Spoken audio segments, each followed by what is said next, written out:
যদি আমাদের সাথে আপনারা খেলতে চান মাঠে আসেন, আমরা খেলার জন্য কিন্তু আমার নিরীহ মুসলমানদেরকে যারা ঘন্টার পর ঘন্টা বন্দি রেখে তাদেরকে যারা পিটিয়ে শাহাদাত বরণ করেছে, মনে রাখবেন মুসলমানের রক্ত পান করে পৃথিবীর কেউ নিরাপদ থাকতে পারে নাই, আপনারাও পারবেন না। আমি হিন্দু সন্ত্রাসীদেরকে বলবো এটা গুজরাট নয়, এটা বাংলাদেশ। আমি হিন্দুদেরকে বলবো এটা দিল্লি নয়, এটা বাংলাদেশ। আমি বলবো এটা ইন্ডিয়া নয়, এটা শাহজালালের পুণ্যভূমি বাংলাদেশ। এখানে আপনি আমার ভাইকে পিটিয়ে মারবেন আর পূজার নামে দেশি অস্ত্র আমাদেরকে দেখাবেন। আমি হিন্দু সন্ত্রাসীদেরকে বলবো এটা গুজরাট নয়, এটা বাংলাদেশ। আমি হিন্দুদেরকে বলবো এটা দিল্লি নয়, এটা বাংলাদেশ।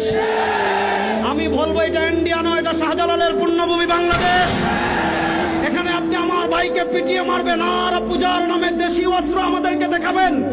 যদি আমাদের সাথে আপনারা খেলতে চান মাঠে আসেন, আমরা খেলার জন্য কিন্তু আমার নিরীহ মুসলমানদেরকে যারা ঘন্টার পর ঘন্টা বন্দি রেখে তাদেরকে যারা পিটিয়ে শাহাদাত বরণ করেছে, মনে রাখবেন মুসলমানের রক্ত পান করে পৃথিবীর কেউ নিরাপদ থাকতে পারে নাই, আপনারাও পারবেন না।